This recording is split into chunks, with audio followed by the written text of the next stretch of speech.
Okay, welcome to our defining Tanya share. We're up to Ois Chaf. And today we hit the middle page in this booklet that's actually come out, you see. So we're halfway through this booklet. You guys don't know, but I've made this booklet. It's a 60 odd page, 60 pages, and I plan on publishing it soon with the summary, Eliezer, that you like. That summary I'm going to put it together with this definitions thing, and it will hopefully be helpful for people. Okay, we're up to Ois Kaf. And in the way the book goes is there's a lot of you could arrange things even though things begin with kaf. Like for example, the beginning of kaf is kabara dishtada bosa avio ve'ime. Yeah, like the son who loves his who serves his mother and father, his father and mother. So that's kabara. That love is called kabara, but we dealt with that at the beginning under Avos Hashem. Yeah, so we're not going to go there. And then kula kamei kaloi choshev, that everything is as if it doesn't exist. That we dealt with by his boinus, that we didn't actually deal with that there, but we're going to leave that there. And then the next one, which is it's a big sub, not a subcategory. It's a big like an umbrella category is kavana. Okay, and that's Kaf Vav Nun Hey. And we are going to discuss the 1, 2, 3, 4, 5. There's the Rebbe, the Alter Rebbe discusses 5 levels of Kavana, but there's actually a 6th level, the lowest level that he doesn't talk about Bichlal. And that's really his style. He does that over and over in his Sefer, is he just doesn't say anything negative, literally. If he's bringing a posuk where like in what was it I just learned in Kaf Vav, yeah, it's talking about serving Hashem b'simcha. He brings a pasuk that says, and it's because you didn't serve Hashem b'simcha that all the bad stuff came to you, whatever. And the most important part was the negative bit, which he just left as v'chule. It's like his style. He always and I'll read you another. Just my favorite of that. My favorite. This is my favorite thing in the Perek of Rishoyim, yeah, which is Perek Yud Aleph. The way he finishes it off is just it's just so geschmack, so funny.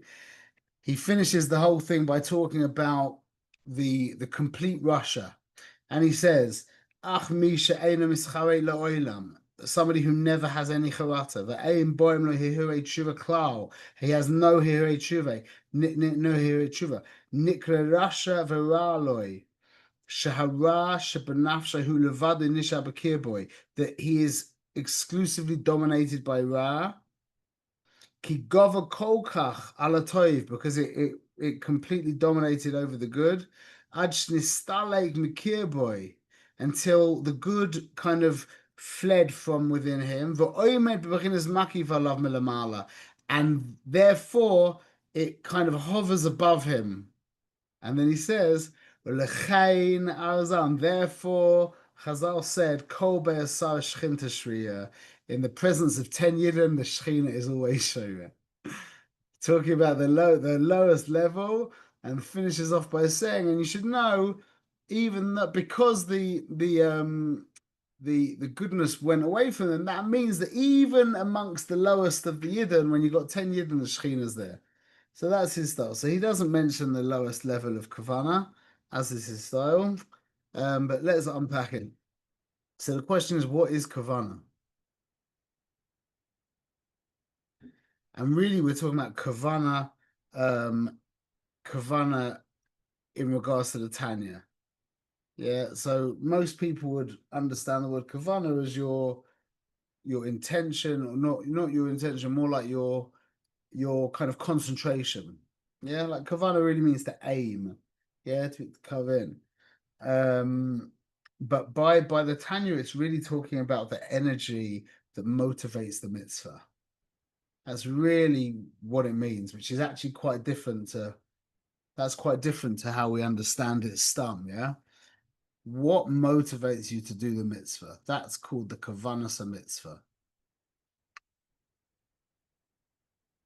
Okay, so the 5 we'll talk about the six levels, okay?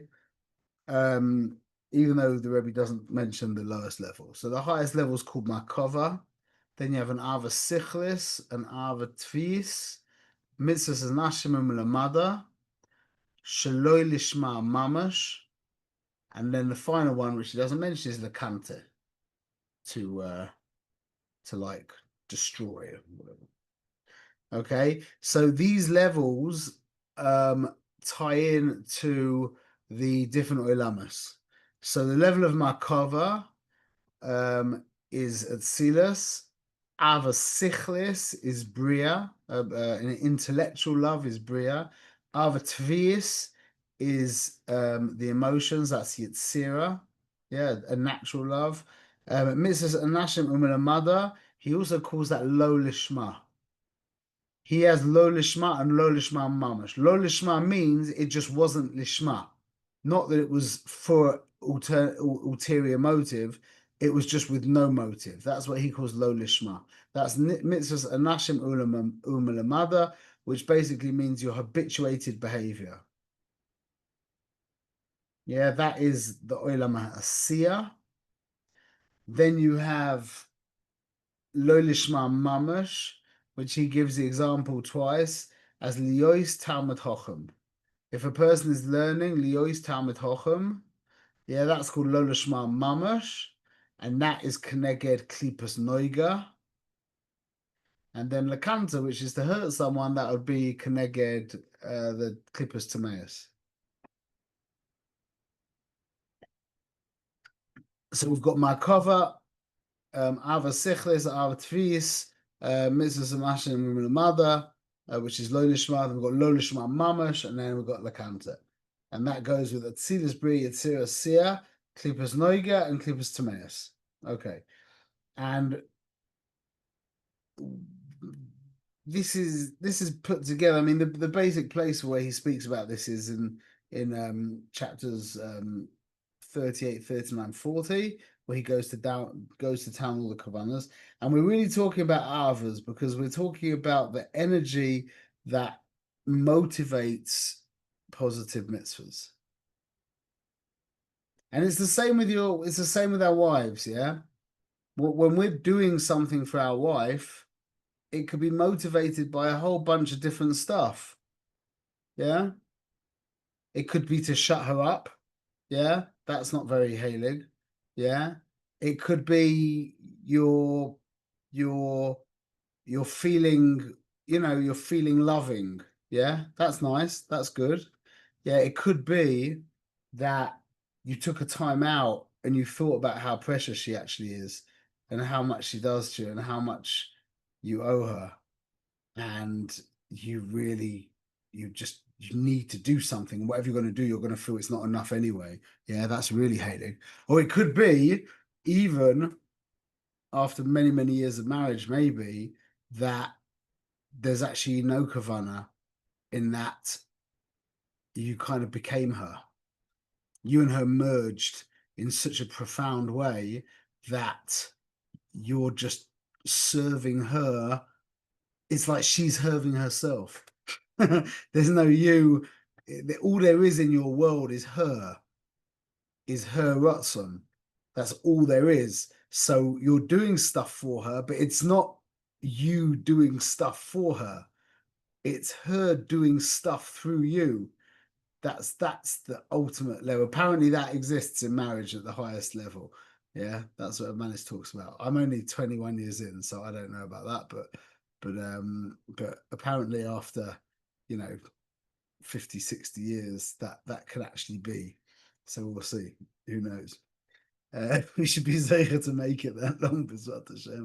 I'm also going to give a share. I want to give a share in the 10 commandments of marriage by Rebbe Victor Miller. Anyone knows that share? Yeah, it's so choshev, and one and I mean I think I'm so grateful that I heard this before I got married. Me and my wife both listened to it a few times. There's 10 unbelievable pieces of advice. I think the most important thing that he said there, in my opinion, is that the word divorce does not exist. scratch it out of your vocabulary. Does not exist. That word should never, ever, ever be used in the home, ever. Never. Not even, Poison? not even as a joke. What? Poison? Poison? Just joking. I didn't get that. It went over my head. Okay. Either way, but yeah, divorce is a word that is not meant to ever be. It should never come into the home. Okay. Anyway, so the different commands, we basically explained some of the commands just now. Okay. We'll start with, we'll go from the bottom up. Okay. So we've got Lacanta. Lacanta is to hurt somebody else. Doing a mitzvah to actually hurt someone else. I can't even think of an example of that. Like, I mean, Lacanta, the example of Lacanta is in learning, that you're learning so as to, hurt someone, to slug them up, to beat them egoically, to trick them into doing something, to outsmart them, whatever. That's really what it means. But it was actually doing a mitzvah Lacanta. But I can't think of an example where somebody could actually do a mitzvah so as to hurt someone. I don't know. Anyway, but that's the canton, yeah. That is klipas tames. That's asa, and that would be better that the person wasn't born. That would be better that person should have been suffocated as he was born. That would be better. Yeah. To use mitzvahs to hurt someone is unspeakable. So, Mike, you gonna say something? Can't hear you. Where does, let's say, showing off? Can you hear me? Yeah. Where did showing off, like to make someone jealous through a mitzvah? To make someone jealous, there's a difference showing off and making someone jealous. Making someone jealous might be Lacante. It might be. I'm not sure. I'd hope not, but it might be. It's definitely worse than Leo's Town with Hochem. But to show off, that's probably connected to Leo's Town with Hochem. That is that, why do you want to be Town with Hochem? So I get the cover, or so that is showing off, no? But to make somebody else feel bad, that would, I don't know, but that's not very nice. So that's Lacanta. Lacanta is to hurt somebody else, and really what you're saying is, I exist and you don't. And in fact, remember we talk this whole time about me existing and you existing, me appreciating that you exist, and me trying to be a little less existent. Yeah, we talk about that the whole time. That word existence is it's kind of, it makes things a little bit ununderstandable. It's very simple. It's about pleasure. It's how seriously do you take your pleasure, and how seriously do you take the other person's pleasure. That's what we're saying. And we've said before that a genuine Russia would torture you.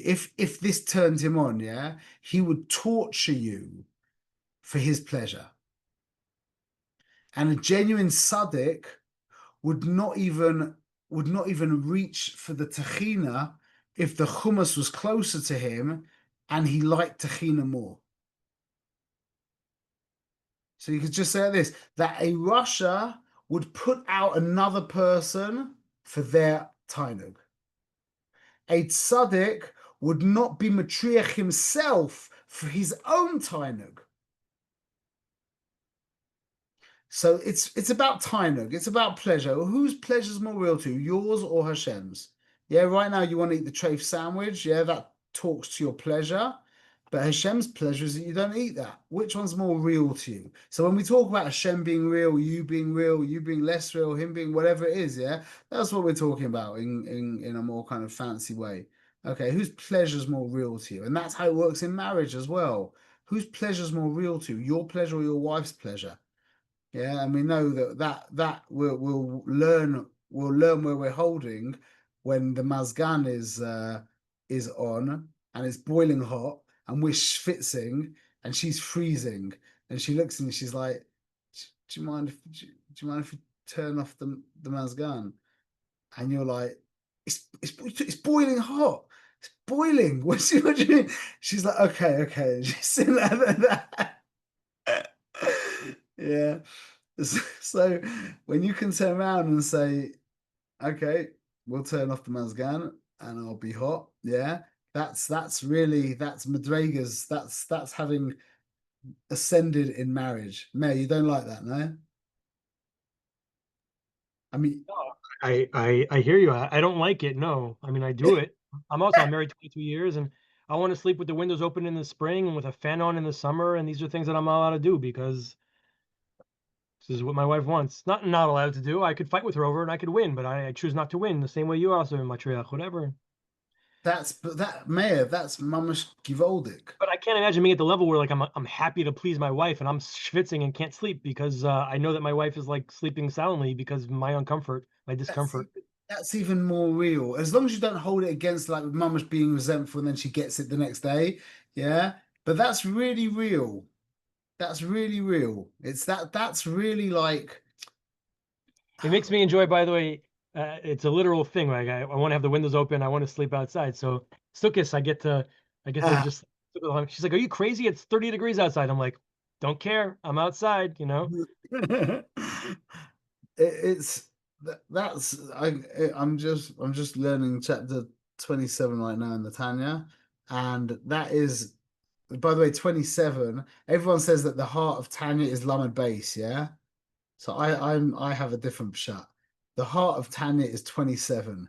Anyone can answer me why that's the heart of Tanya? Michael might get this, but probably not. Tanya's 53 prokim. So the middle chapter is 27. And if you read 27, I personally feel that really is the Ikka message of the Tanya. That is even more than Lamed Beis. Lamed Beis is obviously swell. That's the foundations of Yiddishkeit. But the Ikka message of the Tanya is Mr. Benoni. Yeah, you came to this world to fight, and that means that these things don't come naturally to you. Your avoidance Hashem doesn't come naturally to you. Mayor, your ability to put yourself second to your wife doesn't come naturally to you, and you still do it. Yeah, that's what it's called to be a Benoni. That's mamash givaldik. I'm not like I'm saying that really is. Give yourself a pat on the back. Shalom Bim. But also remember as well that we spoke about this before, that with Shalom bias, Gehenna and Gan Eden are immediate. When you do an Avera, you go into Gehenna immediately, yeah, with Shalom bias. And if you do something good, if she notices, then you might get a little bit of Gan Eden. But the Gehenna ensues immediately when you do an Avera in marriage. It's almost automatic. Sometimes it can happen before you do the Avera. Anyway, so the lowest level is Lakanta. Yeah, that's mamash not Beseda. That's saying that I exist to the exclusion of you. Yeah. The next level up from that, and that's Gimel Klippus Tmes. The next level up from that is Lo Lishma. He calls it Lo Lishma. Oh, sorry, Lo Lishma Mamash. Lo Lishma Mamash, the way he refers to it twice in the Sefer, is Liois Talmud Hochem. That's Lo Lishma Mamash. Lo Lishma is different. Lo Lishma is better than Lo Lishma Mamash. So Lo Lishma Mamash means you're learning. What's motivating you to do the mitzvah? Something selfish. Liois Talmud Hochem, so you can be a big Kanaka. Yeah, that's not Beseda. And when a person does the mitzvah for that reason, the energy goes to Klippus Noiga. When a person does the mitzvah lakanta, the energy goes to Klippus Timaeus, which is avodah zarah. Yeah, but when a person does the mitzvah liois talmud hochem, which is lo lishma mamash, the energy goes to Klippus noiga, and it's kind of held there until you do tshuva or somebody else does tshuva. It's a complex. It can get lifted up in many ways, but it's better to do the mitzvah lo lishma mamash than not do the mitzvah. The energy of the mitzvah should have been brought into this world, even if it goes to Klippus Noiga, yeah, is better than that the mitzvah wasn't done. Yeah, that's mitoich lo lishma bo lishma. Excuse me. That's what I'm gonna, so don't think that a person doing mitzvahs because he wants the covered, well, it is a bad thing. It's not good, but it's still better. It's still better to learn the Talmud Chacham than not to learn. But as the Moanaim said famously, mitoich lo lishma bo lishma means not that it's not a haftacha, a promise that if you just learn lo lishma, you're going to come to lishma bechlal. What it means is what the Moanaim says. I understood it. Is mitoich the lo lishma, from your hatred of the lo lishma, the fact that you hate the fact that you're lo lishma, you'll come to lishma. It's mitoich lo lishma bo lishma. So a good segula for that is coming to our shirim. Come to our shirim, and you'll end up with a real distaste for lo lishma, and that's a segula that you'll come to lishma b'zrat Hashem. That's what we talk about basically. Okay, so that's lo lishma mamash, and that's Leo's Talmud Chacham, and you're doing it. Who are you doing the mitzvah for? For yourself, but not at the expense of somebody else. It's not that I exist to the exclusion of you existing. It's I want to be a Talmud Chacham. Maybe you could also be a Talmud Chacham. I don't know. It's not. That's not my cheshbon. But it's not that I exist and you don't exist. It's just I exist, and it's about me. So I'm being motivated by myself. That is lo lishma, and because it's self, it goes into klipa because that's what klipa is. Or self is klipa. Klipa is self, sense of self. But when your sense of self becomes really, really stark to the point that you would hurt somebody else for your own self, then that's klipas tameas. Okay, but this isn't klipas tameas. Lios Talmud Chacham. The energy to motivate it comes from klipa, and then therefore the mitzvah goes to klipa. Okay, to klipas noiga, which means it can be quite easily redeemed. Okay, then the next level up from that is mitzvahs anashim u'melamada, which the Rebbe calls lo lishma. Lo lishma by the Alter Rebbe is not Leos Talmud Chacham. That's lo lishma mamash. Lo lishma means it just wasn't lishma. Was it for an ulterior motive? No. It was habituation. Mitzvahs anashim u'melamada. You're doing it because your Rebbe did it and because your Tati did it and they told you to do it, and that's like, a lot of our mitzvahs, unfortunately run on that level, and that's a very normative kind of matzav to be in, where you're just doing it because you just do it, like when you get in your car late at night, and then you like realize you're home and you don't know how it happened. You don't have any recollection of that 25-minute drive, and all of a sudden you're home. That's mitzvahs anashim u'melamada. That's what the Rebbe calls lo lishma, and the mitzvahs on that level are motivated by nothing really, by habituation. They're motivated by this world. This world means the world is, the way the world runs. They're motivated by this world, and therefore the mitzvahs stay in this world. They don't go to klipa, but they don't go up into the higher worlds. They stay in olam ha'asiyah. And they are very ready. You don't even need to do tshuva to rectify those mitzvahs. You just need to do the mitzvah again with a real kavana, and that mitzvah or that tefillah or that Torah will connect to the more elevated kavana, and it will go up. Okay, we'll explain what that means in a minute. Okay, so that's mitzvahs anashim u'melamada, which is called lo lishma, and that goes to asiyah. Then we have a tevius, which is your natural love for the Rebbeinu Shalom as a Jew. It's an emotion. As a Jew, you have a natural affinity with the Rebbeinu Shalom. You have a natural, innate love for God, and that can motivate mitzvahs if we are somewhat in touch with the Yisrael in us. Then that will be the motivating mitzvah for most of our mitzvahs. Okay, remember all of these madrigas that we're talking about, they all line up with our marriage as well, mamash, and with our interaction with our children, and with all interactions with everyone basically, but especially the marriage, especially in marriage, it works out beautifully. It's exactly the same minion. Okay, so there's an innate kind of love that Share, yeah, share him. yeah. I don't know. I'm Yeah, just yeah, saying. yeah, That's fine. because yeah, 100%. That's it. That's it. But what's interesting is that it's so the motion is so accurate that it really every avoid like you could do a person could do something to hurt his wife. Yeah, yeah, that would be he could do something like that looks good, but to hurt his wife. That would be the lowest level. Then he could be, serving her for his own purposes. Yeah, his own selfish purposes. Then he can just be buying her flowers because just that's what he does on Friday afternoon. He doesn't as he comes out the mikveh, there's the flower shop and he just buys flowers. No thought of her bichlal. He's just habituated. Then there's the guy who's genuinely in love with his wife, and he's just that's who he is, and he goes out and buys her flowers with her in mind. And then there's the guy who's misboining on his love for his wife, and he really is. He pulls out all the stops. You should see what he does for her birthdays. You should see what he does for when they go on holiday. All these little surprises he has waiting for her, etc., etc. And then we have the guy that I only know of theoretically, who has become his wife. Yeah, that Rabbana speaks about.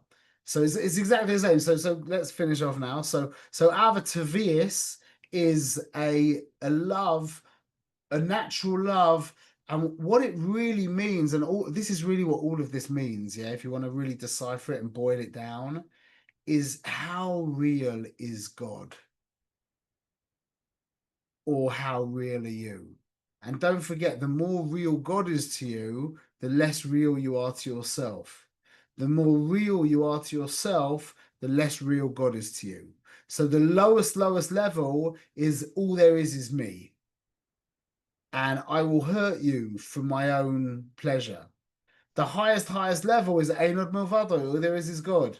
And everything else falls somewhere in that spectrum in the middle. So Ava Tavius means, but that natural love for the Yiddish soul has for the Rebbeinu Shalom is really a selfless, a low level selflessness, a low level awareness of the Rebbeinu Shalom.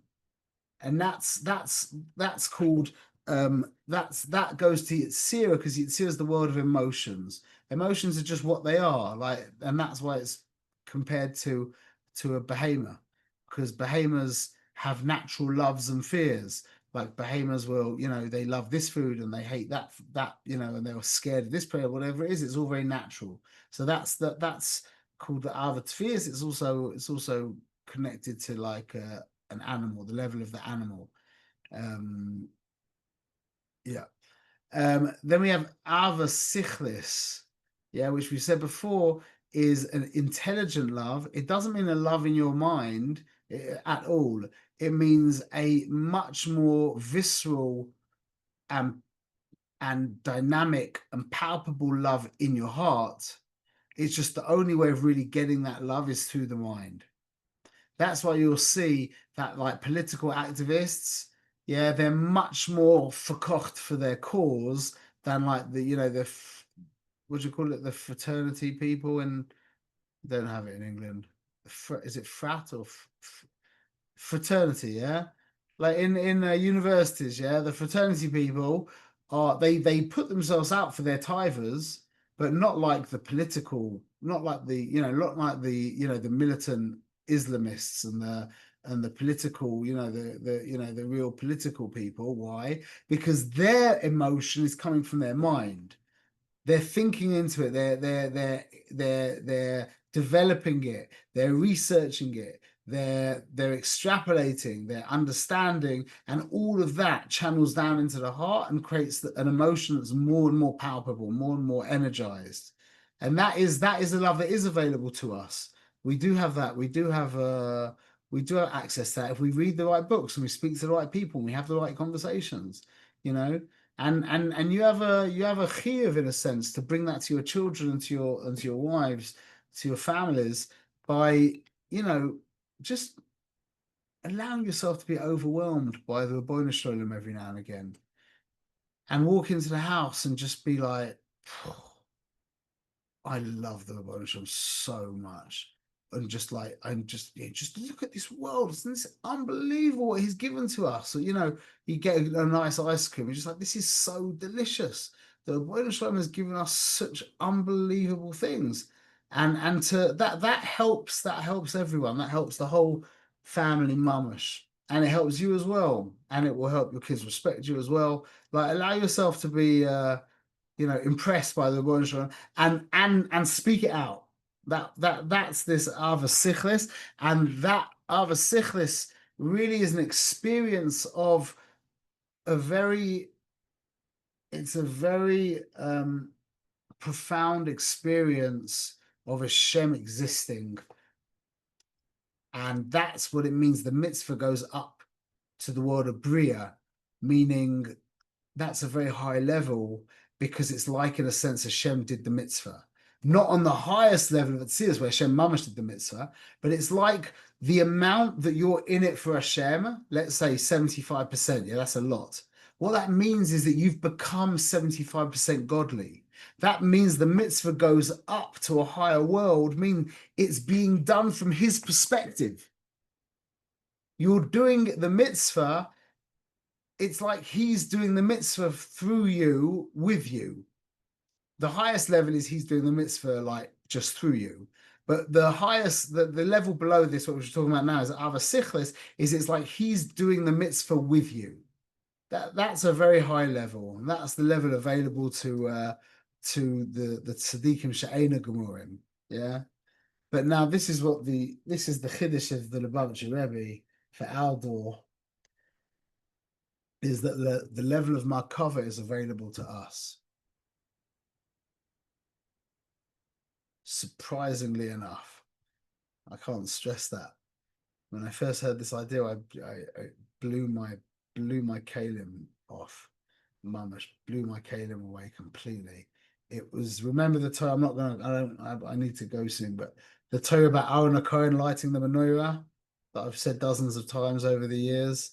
Yeah, where Aaron HaKohen, in this weird case, his overwhelming Avon Yira would have actually prevented him from doing the mitzvah. It was such I never know the word for this, a precise, finicky mitzvah, the actual Maisa mitzvah, that his overwhelming Avon Yira would have actually not allowed him to do it.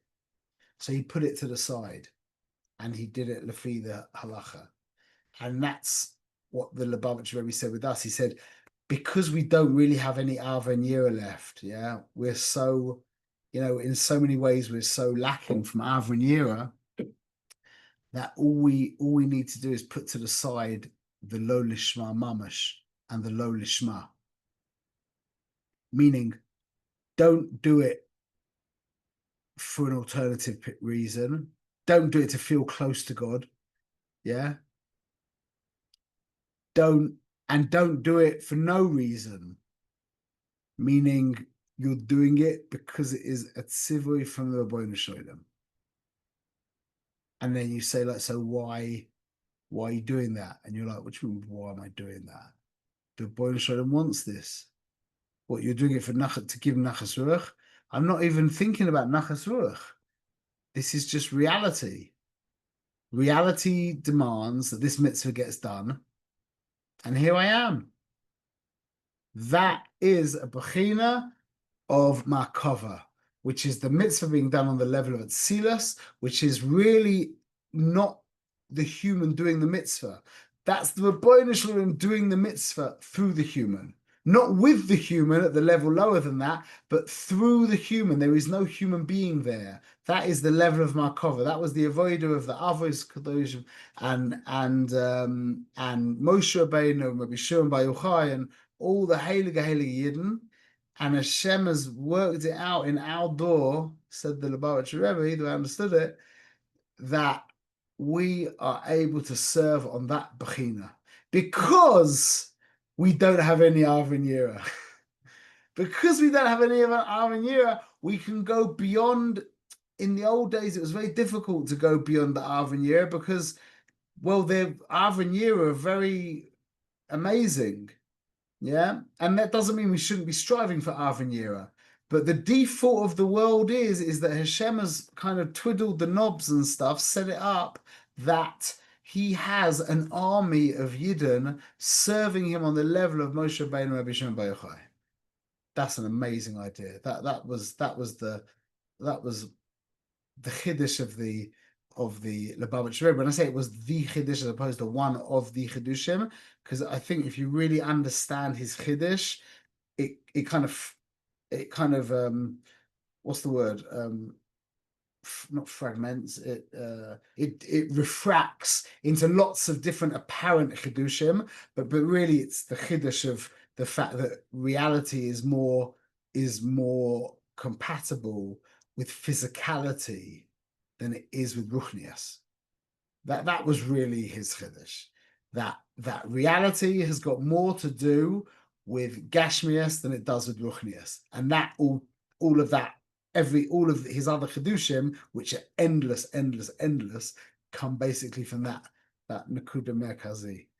Okay, so let's just very quickly say the highest level is Markova, which is Atzilus, which is God doing the mitzvah exclusively through the Yid. The next level is Ava Sichlius, which is Bria, which is intelligent emotions, which is the Yid doing the mitzvah, so to speak, with Hashem, and Hashem is more real to the Yid than he is to himself, although he still is there.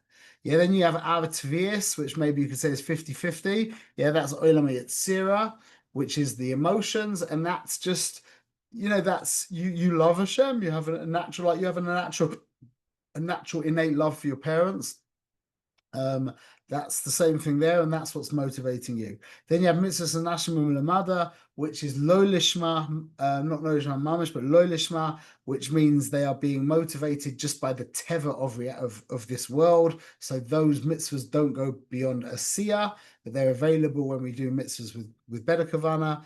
Then we have lo lishma mamash, which is luis tamid chochem. That's already klipas noiga. That's not great at all. That's not good. But it's not it's still better to do them than not do them. And then you've got Lakanta, which is Klipas Timaeus, which is better not to do them than to do it for that reason. And that is Kavana Mitzvah as well to Hashem. Should be Zochata, so good Kavana as well to Hashem. The motivating energy within the mitzvah. Okay, Zayvazim, everybody. Thank you, Jen.